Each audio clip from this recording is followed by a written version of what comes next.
Hello everyone, welcome to my channel SPB English club. আশা করছি আপনারা সকলেই ভালো আছেন। আমি এর আগে ভয়েসের how to change voice easily এই বিষয়ে আরেকটি ভিডিও আপলোড করেছি। আপনারা নিশ্চয়ই হয়তো সেটি দেখেছেন। যদি না দেখে থাকেন তাহলে সেই ভিডিওগুলি আগে দেখবেন, তাতে করে আজকের যে আমার আলোচনা সেটা বুঝতে আপনাদের একটু সুবিধা হবে। আরেকটি কথা অবশ্যই মনে রাখবেন, আমার এই ভিডিও থেকে আপনারা যদি একটু উপকৃত হন তাহলে অবশ্যই আমার এই ভিডিওগুলিতে লাইক, কমেন্ট এবং ভিডিওটি শেয়ার করতে ভুলবেন না। সেই সাথে একটি অনুরোধ, চ্যানেলটি সাবস্ক্রাইব করে অবশ্যই বেল আইকনটি অন করে রাখবেন, যাতে করে আপডেটগুলো আপনাদের মিস না হয়। তাহলে আজকের যে আলোচনা, দেরি না করে সেই আলোচনায় আমরা চলে যাই। দেখেন, আমি কয়েকটি উদাহরণ লিখে রেখেছি। যেমন প্রথম উদাহরণটির উপরে আপনারা দেখতে পাচ্ছেন ডাবল অবজেক্ট, অর্থাৎ এই 1 নাম্বার এবং 2 নাম্বার এই দুটি এক্সাম্পলে দুইটি করে অবজেক্ট আছে। আমরা যদি একটু চিহ্নিত করি, এর আগেই আমি দেখিয়েছি কিভাবে চিহ্নিত করব। দ্য কাউ হচ্ছে এখানে বাক্যের সাবজেক্ট, গিভস হচ্ছে প্রিন্সিপাল ভার্ব, এখানে প্রেজেন্ট ফর্মে রয়েছে, আজ হচ্ছে একটি অবজেক্ট এবং মিল্ক হচ্ছে আরেকটি অবজেক্ট। আমি আগের আলোচনাতেই বলেছি, তবু আপনাদের সুবিধার্থে লিখে রেখেছি যে মূল ভার্বকে ওম অথবা হোয়াট, কাকে এবং কি দিয়ে প্রশ্ন করলে যেটা উত্তর পাওয়া যায় সেটাই অবজেক্ট। সেই মোতাবেক এখানে দেখেন, কাকে দিচ্ছে, আমাদেরকে দিচ্ছে আস, তার উত্তর, সুতরাং এটি একটি অবজেক্ট। কি দিচ্ছে অর্থাৎ হোয়াট দিয়ে প্রশ্ন করছি গিভসকে, তখন আমরা উত্তর পাচ্ছি মিল্ক, সুতরাং মিল্ক আরেকটি অবজেক্ট। নেক্সট যে উদাহরণটি 2 নাম্বার, সেখানেও আপনারা দেখতে পাচ্ছেন যে উই হচ্ছে বাক্যের সাবজেক্ট, ইলেক্টেড এটি হচ্ছে প্রিন্সিপাল ভার্ব এবং এটি পাস্ট ফর্মে রয়েছে, হিম হচ্ছে একটি অবজেক্ট, আওয়ার টিম লিডার এটিও একটি অবজেক্ট। আচ্ছা, একইভাবে আমি আগে আইডেন্টিফাই করে নিই, দ্য বয় হচ্ছে বাক্যের সাবজেক্ট, হেজ হচ্ছে অক্সিলিয়ারি ভার্ব, ইনজুর্ড হচ্ছে প্রিন্সিপাল ভার্ব, এখানে পাস্ট পার্টিসিপল ফর্মে রয়েছে, আর হিমসেলফ হচ্ছে অবজেক্ট।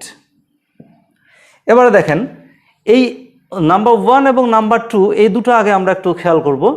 তার নাম্বার 1-এ দুইটি যেহেতু অবজেক্ট রয়েছে, আমাদের প্যাসিভ ভয়েস করার প্রথম ধাপটি ছিল যে অবজেক্টকে সাবজেক্ট বানাবো। তাহলে দেখেন, এখানে যেহেতু দুইটা অবজেক্ট আছে, আমাদের প্রশ্নটা এখানে এরকম যে কোন অবজেক্টটিকে আমি সাবজেক্ট বানাবো বা কোনটা বানানো উচিত।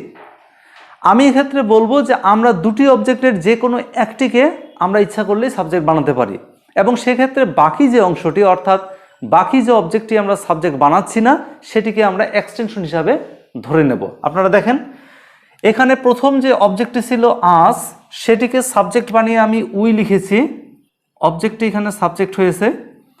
দেন যেহেতু এখানে অক্সিলিয়ারি ভার্ব নেই, সুতরাং এই বাক্যে অক্সিলিয়ারি ভার্ব বসেনি। আমি বলেছি মূল ভার্বের জায়গায় বি ভার্ব বসাতে হবে। মূল ভার্ব যেহেতু প্রেজেন্ট ফর্মে রয়েছে, তাই বি ভার্বটি প্রেজেন্ট ফর্ম, অর্থাৎ এম ইজ আর এর মধ্য থেকে একটি নিয়েছি। দেন ভার্বের পাস্ট পার্টিসিপল সেটি নেওয়া হয়েছে। তারপরে এই যে বলছিলাম আমি যে অবজেক্টটিকে আমি সাবজেক্ট হিসাবে বানাইনি, অর্থাৎ মিল্ক, এটা তো সাবজেক্ট হয়নি, এটা রয়ে গেছে এখানে, সেটাকে আমরা এক্সটেনশন ধরে নিয়ে আমরা এই জায়গাটাতে এটাকে বসালাম। দেন প্রিপোজিশন নিতে হবে, আমরা নিয়েছি প্রিপোজিশন, এবং সবার শেষে সাবজেক্টটি অবজেক্ট হয়েছে। আগের যে নিয়মগুলি আমি ব্যাখ্যা দিয়েছিলাম যেভাবে করার, আমি সেভাবে এটা করে ফেলেছি। একইভাবে আমি বলেছি যে ইচ্ছা করলে আমরা পরের অবজেক্টটিকেও সাবজেক্ট বানাতে পারি। এবারে দেখেন, মিল্কটা যদি সাবজেক্ট হয়, তাহলে এখানে মিল্কটা আমি সাবজেক্ট বানিয়েছি, অবজেক্টটাকে সাবজেক্ট। একই হিসাবেই আমি এখানে বি ভার্বের প্রেজেন্ট ফর্ম নিয়েছি, ভার্বের পাস্ট পার্টিসিপল নিয়েছি, এবং যেই অবজেক্টটি আমি সাবজেক্ট হিসাবে ব্যবহার করিনি, অর্থাৎ আস, এখানে এক্সটেনশন হিসাবে আমি ভার্বের পাস্ট পার্টিসিপলের জায়গায় রেখে দিয়েছি। দেন একটি প্রিপোজিশন নিয়েছি এবং সবার শেষে সাবজেক্টটিকে আমি অবজেক্ট করেছি। এই রুলস বা এই নিয়মগুলি আমি এর আগের 2টি ভিডিওতে দিয়েছি। আপনারা যারা দেখেননি, আমি আবারও বলছি, এই ভিডিওগুলি আগে দেখে নেবেন, তাতে করে আমার এই ক্লাসটি বুঝতে বেশি সুবিধা হবে আপনাদের। এবারে দেখেন, এই যে নাম্বার 2 যে এক্সাম্পলটি আমি দেখাচ্ছি, we elected him our team leader, এই বাক্যটিতেও দুটি অবজেক্ট আছে। আপাত দৃষ্টিতে তাই মনে হলেও আসলে ব্যাপারটি তেমন নয়। একটু খেয়াল করলে দেখবেন ডান পাশে আমি ফেক্টেটিভ ভার্ব নামে কয়েকটি ভার্ব লিখে দিয়েছি। এই ভার্বগুলোকে আমরা বলছি ফেক্টেটিভ ভার্ব। ফেক্টেটিভ ভার্ব যার বাংলা অর্থে আমরা বলতে পারি এটাকে দ্বিকর্মক্রিয়া। এটার যদি ডেফিনেশন বলি যে হোয়াট ইজ আ ফেক্টেটিভ ভার্ব, খুবই সংক্ষেপে বললে এরকম দাঁড়ায় যে ভার্বগুলো সেন্টেন্সে ইউজ করলে সেন্টেন্সে আবশ্যিকভাবে দুটি অবজেক্ট নিতে হয়। অর্থাৎ এখানে দেখতে পাচ্ছেন আপনারা যে হিম একটি অবজেক্ট, এই অবজেক্ট নেওয়া সত্ত্বেও এই পর্যন্ত যদি আমি বাক্যটাকে ধরতাম বা মনে করতাম বা তৈরি করতে চাইতাম তাহলে এটি বাক্য হতো না। অর্থাৎ আওয়ার টিম লিডার এই অংশটি না নেওয়া পর্যন্ত এই বাক্যটা পরিপূর্ণতা পেত না। আসলে ফেক্টেটিভ ভার্বগুলোই এমন যে এই ভার্বগুলো সেন্টেন্সে ইউজ করলে দুটি অবজেক্ট নিতেই হয়, একটি অবজেক্ট দিয়ে এরা কখনোই বাক্য তৈরি করতে পারে না। তবে অবশ্যই আপনাদেরকে একটি বিষয় মনে রাখতে হবে যে ফেক্টেটিভ ভার্বের যে দ্বিতীয় অবজেক্টটি, অর্থাৎ এখানে যেটা দেখতে পাচ্ছেন আওয়ার টিম লিডার, এটিকে অবজেক্ট বললেও আসলে এটি এক ধরনের কমপ্লিমেন্ট এবং তাই এটাকে কমপ্লিমেন্টারি অবজেক্ট বলাই ভালো। অর্থাৎ আমি বোঝাতে চাচ্ছি যে আমরা এতক্ষণ ধরে এতবার আমি নিজেও এটাকে অবজেক্ট বললেও আসলে এটি আদৌ অবজেক্ট নয়, অবজেক্ট মনে হয়, but that is not an object. এটি তাহলে কি? আমি বলেছি এটি কমপ্লিমেন্ট, আর তাই এটার নাম হচ্ছে কমপ্লিমেন্টারি অবজেক্ট। এখন যেহেতু এটা কমপ্লিমেন্টারি অবজেক্ট অর্থাৎ এটি অবজেক্টই নয়, তাহলে এটিকে সাবজেক্ট বানানোর কোনো প্রশ্নই ওঠে না। আমরা তার মানে শুধুমাত্র হিম, এটা যেহেতু অবজেক্ট এটাকেই আমি সাবজেক্ট বানাতে পারবো, আমি তাই করেছি, হি লিখেছি। দেন মূল ভার্বটি পাস্ট ফর্মে রয়েছে তাই আমি বি ভার্বের পাস্ট ফর্ম লিখেছি, দেন ভার্বের পাস্ট পার্টিসিপল দিয়েছি। দেন বাকি যে অংশটা অর্থাৎ এই যে কমপ্লিমেন্টারি অবজেক্ট বলেন আর দ্বিতীয় অবজেক্ট বলেন আর কমপ্লিমেন্ট বলেন যাই বলেন সেটা যেহেতু সাবজেক্ট বানায়নি এটা রয়ে গেছে। দেন এখানে আমি প্রিপোজিশন নিয়েছি এবং সবার শেষে সাবজেক্টটা অবজেক্ট হয়ে গেছে। তাহলে একটি কথা আপনারা নিশ্চয়ই বুঝতে পারলেন যে সাধারণভাবে যদি সেন্টেন্সে দুটি অবজেক্ট থাকে তাহলে যে কোনো একটি অবজেক্টকে সাবজেক্ট বানানো গেলেও যদি সেন্টেন্সে ফেক্টেটিভ ভার্বের ইউজ থাকে, খেয়াল রাখতে হবে ফেক্টেটিভ ভার্ব, তাহলে কিন্তু আমরা শুধুমাত্র প্রথম অবজেক্টটি, অন্য কথায় প্রোনোমিনাল অবজেক্টটি, প্রোনোমিনাল অবজেক্ট বলছি এই কারণে যে প্রোনাউন থেকে এই অবজেক্টটি তৈরি হয়েছে, অথবা ইনডিরেক্ট অবজেক্ট আপনারা যাই বলেন না কেন সেটিকেই কেবলমাত্র আমরা সাবজেক্ট বানাতে পারবো। ফেক্টেটিভ ভার্বের বেলায় আমরা দ্বিতীয় অবজেক্টটিকে বা কমপ্লিমেন্টারি অবজেক্টকে আমরা সাবজেক্ট বানাতে পারবো না। এই ক্ষেত্রে এটাই হচ্ছে লিমিটেশন। এবারে 3 নম্বর উদাহরণে যদি আমরা দেখি, আমি লিখে রেখেছি রিফ্লেক্সিভ অবজেক্ট। তার আগে দেখে নেই রিফ্লেক্সিভ অবজেক্ট জিনিসটা কি। রিফ্লেক্সিভ অবজেক্ট আমরা প্রোনাউনের আলোচনায় গেলে ডিটেলসে জেনে নিতে পারবো what is a reflexive object.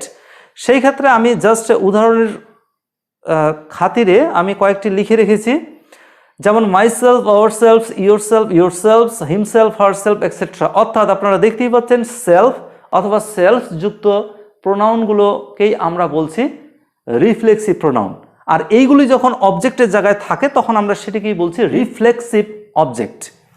এখন রিফ্লেক্সিভ অবজেক্ট যেহেতু এই বাক্যে আপনারা দেখতে পাচ্ছেন রিফ্লেক্সিভ অবজেক্ট রয়েছে, তাই মনে রাখতে হবে রিফ্লেক্সিভ অবজেক্ট কখনো বাক্যের সাবজেক্ট হতে পারে না। রিফ্লেক্সিভ কথাটা থেকে যদি আমরা একটু আসি তাহলে দেখা যাবে যে এই যে সাবজেক্টটি রয়েছে এই সাবজেক্টের যদি প্রোনাউন আমরা ধরে নেই এখানে, তাহলে এখানে হি বসতে পারত, সেটা থেকেই কিন্তু হিমসেলফের উদ্ভব হয়েছে। অর্থাৎ রিফ্লেক্সিভ প্রোনাউন সেন্টেন্সে ইউজ করতে গেলে তার আগে ওই জাতীয় একটি প্রোনাউনের ইউজ সেন্টেন্সে করতে হয়, আর সেজন্যই রিফ্লেক্সিভ প্রোনাউন কখনো সেন্টেন্সে সাবজেক্ট হতে পারে না, এটা অবশ্যই মনে রাখতে হবে। আর যেহেতু এটা সাবজেক্ট হতে পারে না তাহলে এই জাতীয় সেন্টেন্সগুলির ক্ষেত্রে প্যাসিভ ভয়েস করার জন্য আমরা সাবজেক্টটাকেই সাবজেক্ট হিসাবে রেখে দিই। তাহলে এখানে এটা অবশ্যই গুরুত্বপূর্ণ বিষয় যে সাবজেক্টেই সাবজেক্ট হবে। বাকি নিয়মগুলি আগের মতোই, যেহেতু এখানে সাহায্যকারী ভার্ব ছিল তাই আমি সাহায্যকারী ভার্ব বসিয়েছি। দেন ভার্বের যেহেতু পাস্ট পার্টিসিপল ছিল আমরা বি ভার্বের পাস্ট পার্টিসিপল নিয়েছি, আর ভার্বের পাস্ট পার্টিসিপল সেটি তো থাকবেই। প্রিপোজিশন হিসাবে বাই নিয়েছি, এবং এক্ষেত্রে যেহেতু সাবজেক্টকেই সাবজেক্ট বানিয়েছি তাহলে আমরা ঠিক একইভাবে অবজেক্টটিকেই আমরা অবজেক্ট বানাবো। আমি যতটুকু লিখেছিলাম আমার মনে হয় আপনাদেরকে আমি বোঝাতে সক্ষম হয়েছি। এবারে আমরা দেখব যে এর পরে আর কি কি সেন্টেন্সের আমরা ভয়েস চেঞ্জ করতে পারি বা কিভাবে করতে পারি। এবার দেখেন অ্যাসার্টিভ বাক্যের মধ্যে আরেকটি বিষয় আছে, সেটি হলো কোয়াসি পেসিভ। কোয়াসি পেসিভ এর বাংলা অর্থটা যদি বলি তাহলে এরকম হয় যে পেসিভের মতো, অর্থাৎ এই বাক্যগুলি অর্থাৎ কোয়াসি পেসিভ বাক্যগুলি গঠনগত বিচারে এরা অ্যাক্টিভ ভয়েস, কিন্তু অর্থের বিচারে এরা পেসিভ ভয়েস। অর্থাৎ একটু উদাহরণগুলো দেখলেই বোঝা যাবে। হানি টেস্ট সুইট, বাক্যটি দেখেন মধু খেতে মিষ্টি। তার মানে বাক্যের সাবজেক্ট এখানে কাজটি করছে না, তাহলে এটা পেসিভের মতো হলো না?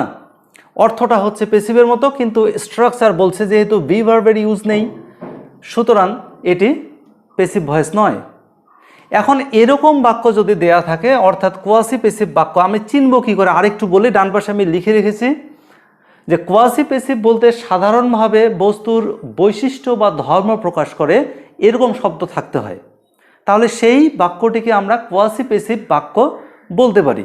যেমন আপনারা লক্ষ্য করছেন যে হানি টেস্ট সুইট, আমি লিখে রেখেছি যে সুইট কথাটা এখানে হানি বা মধু এর বৈশিষ্ট্য বা ধর্ম প্রকাশ করছে। মধু ওর তো বৈশিষ্ট্যই হচ্ছে তার মিষ্টতা, সুইট যে ভাবটা থাকবে মধুর মধ্যে সেটাই হচ্ছে তার বৈশিষ্ট্য। একইভাবে green mangoes taste sour, sour হচ্ছে এখানে সাওয়ার মানে কি টক, তাহলে গ্রিন ম্যাঙ্গোস অর্থাৎ কাঁচা আম সাধারণভাবেই কিন্তু টক হয়ে থাকে। তাহলে আপনারা দেখতে পেলেন যে এই দুটো বাক্যে বৈশিষ্ট্য প্রকাশক একটি শব্দ রয়েছে এবং সেটি অবশ্যই ওই বাক্যের রিলেটেড একটি শব্দের বৈশিষ্ট্য হতে হবে। আবার দেখেন ডান পাশে আমি 3টি বাক্য লিখেছি, rice sells cheap, the pen writes well এবং দ্য কাউ ইজ মিল্কিং। এই বাক্যগুলি আপাত দৃষ্টিতে দেখতে এগুলো বাক্যের মতো মনে হলেও আসলে এই বাক্যগুলো কিন্তু কোয়াসি পেসিভ নয়। খেয়াল করলেই আপনারা দেখবেন এখানে যে শেষে অ্যাডজেক্টিভটি রয়েছে, প্রত্যেকটির শেষে অ্যাডজেক্টিভ রয়েছে বা অ্যাডভার্ব রয়েছে, এইগুলো কিন্তু একটিও বস্তুর ধর্ম বা বৈশিষ্ট্য প্রকাশ করে না, তাই এগুলোকে আমরা কোয়াসি পেসিভ বাক্য বলতে পারি না। তবে আমরা কোয়াসি পেসিভ বাক্য যে নিয়মে পেসিভ করতে পারি এই বাক্যগুলিও আমরা সেই নিয়মেই পেসিভ করতে পারবো। আমরা এখন দেখে নেব যে কোয়াসি পেসিভের পেসিভ কিভাবে হয়। কোয়াসি পেসিভের পেসিভ করার জন্য যেহেতু এই বাক্যগুলিতে অবজেক্ট নেই, সুতরাং এর আগের আলোচনায় যে আপনারা দেখলেন যে রিফ্লেক্সিভ অবজেক্টযুক্ত বাক্যের ক্ষেত্রে সাবজেক্টটিকে সাবজেক্ট বানাতে হয়েছে, ঠিক একইভাবে কোয়াসি পেসিভ বাক্যের ক্ষেত্রেও সাবজেক্টই সাবজেক্ট হবে।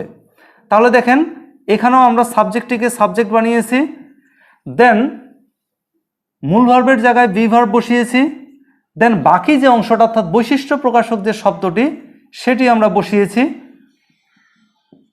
এরপরে হোয়েন অথবা ইফ নিতে হবে। দেন এই যে বাক্যের সাবজেক্ট রয়েছে এই সাবজেক্টের একটি প্রোনাউন আমাকে এই জায়গাটাতে ইউজ করতে হবে। আবার একইভাবে বি ভার্ব নিতে হবে এবং মূল যে ভার্বটি রয়েছে তার পাস্ট পার্টিসিপল নিতে হবে। এভাবে আমরা সাধারণত কোয়াসি পেসিভের পেসিভ করে থাকি। তবে মডার্ন ইংলিশে আমরা এখন এভাবে কোয়াসি পেসিভের পেসিভ করি যে এই যে সাবজেক্টটিকে সাবজেক্ট বানাবো, দেন বি ভার্ব বসাবো মূল ভার্বের জায়গায়, দেন ভার্বের পাস্ট পার্টিসিপল বসাবো, আর শেষে বৈশিষ্ট্য প্রকাশক যে শব্দটি রয়েছে সেটি রেখে দেব। মডার্ন ইংলিশে এখন কিন্তু কোয়াসি পেসিভ বাক্যগুলির ক্ষেত্রে পেসিভ ভয়েস এভাবেই করা হয়। এই নিয়মটি আস্তে আস্তে অচল হয়ে যাচ্ছে। একইভাবে আমরা যদি পরের বাক্যে একটু খেয়াল করি তাহলে গ্রিন ম্যাঙ্গোস বাক্যের সাবজেক্ট ছিল, সেটি বাক্যের সাবজেক্ট হয়েছে যেটা আমি বলেছি।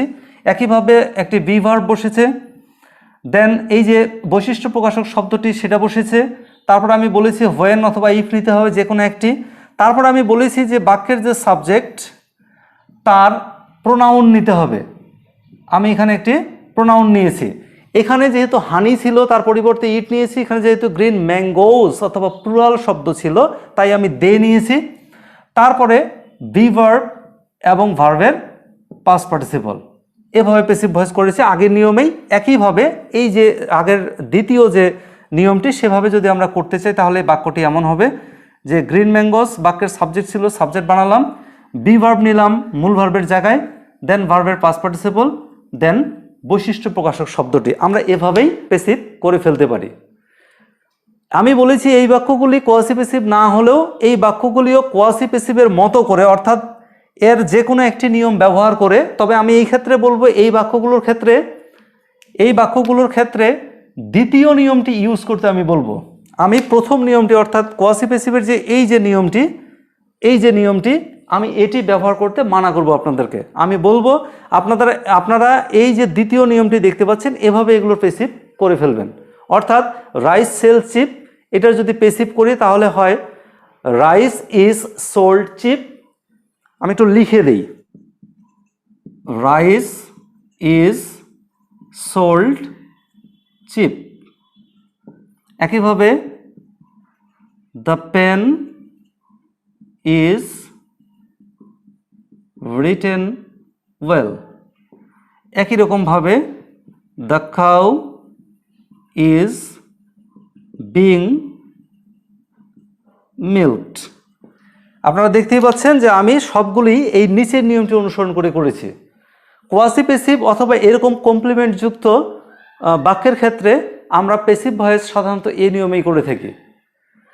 আমরা মোটামুটিভাবে অ্যাসার্টিভ সেন্টেন্সের প্যাসিভ ভয়েস কীভাবে করতে হয় সেগুলো আমি ধারাবাহিকভাবে 2-3টি ক্লাসে আমি এগুলো দেখানোর চেষ্টা করলাম আপনাদেরকে। আজকে এই পর্যন্তই আমাদের আলোচনা। আশা করছি পরবর্তী ক্লাসগুলিতে অন্যান্য সেন্টেন্সের প্যাসিভ ভয়েস কীভাবে করতে হয় আমি সেগুলো দেখানোর চেষ্টা করব। সেই পর্যন্ত নিশ্চয়ই আপনারা ভালো থাকবেন। আর আমার এই ভিডিওটি আপনাদের ভালো লেগে থাকলে অবশ্যই লাইক, কমেন্ট এবং শেয়ার করবেন ভিডিওটি। সেই সাথে আমার চ্যানেলটি সাবস্ক্রাইব করে বেল বাটনটি অন করে রাখবেন। Thank you.